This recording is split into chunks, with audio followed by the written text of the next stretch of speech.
mga kamona! It's me again, Esther Channel.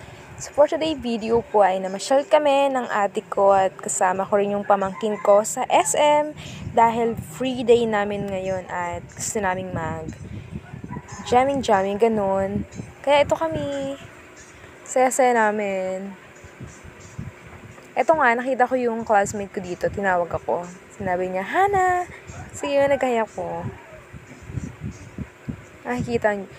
Alam niyo ba mga kamonin na super init dito dahil nasira daw yung aircon. So yun nga, init na kami kaya hindi kami bumili dito. Yun kami sa palengke ng Tres namili. Kaya napapansin nyo, diba, yung tumututok talaga ako sa electric fan dahil super init talaga dito, grabe. Mawawalan ka ng hininga. Yun, picture muna ako dito. Yun nga guys, palabas na kami at pupunta na kami sa Tres palengke. At doon kami mamimili ng gamit sa school ng aking napaka-cute na pamangkin. Nakasama ko rin. Bababa na kami ng escalator. Dito sa first floor, medyo malamig pa. Unlike sa second floor, super init talaga. Kaya kunti na lang yung namimili dito.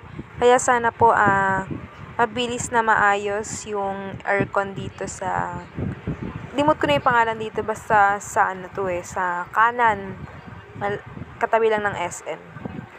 Ayan. Marami ding mapapamilihan dito maganda talaga dito mamili dahil kompleto rin yung mga plates, gamit sa kusina. Kompleto talaga guys. So kaya kung gusto nyo dito bumili, bili na kayo dito guys. Maganda dito kapag may aircon lang sa second floor. Super fresco. Yun lang po masabi ko. Ayun, kukunin ko na yung mga gamit namin pa yung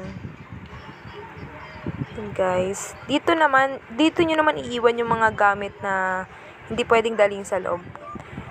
Katulad ng payong at saka yung mga bagahe nyo na mga pinamili.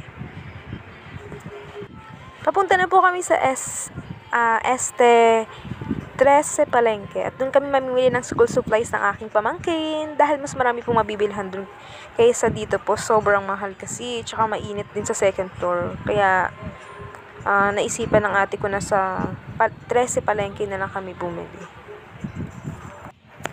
Dati lang nung pupunta kami dito, wala talagang konti lang yung tao at hindi kumpul-kumpulan.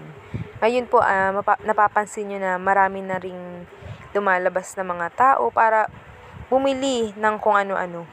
Ayan, dito po kami mamimili ng school supplies ng pamangkin ko. Dahil marami kaming nakita dito mga notebook. Ay, fast forward na nga agad. Dito na kami sa yun, bumili kami ng drinks dahil na talaga kami. Ito guys, binili namin. Super sarap.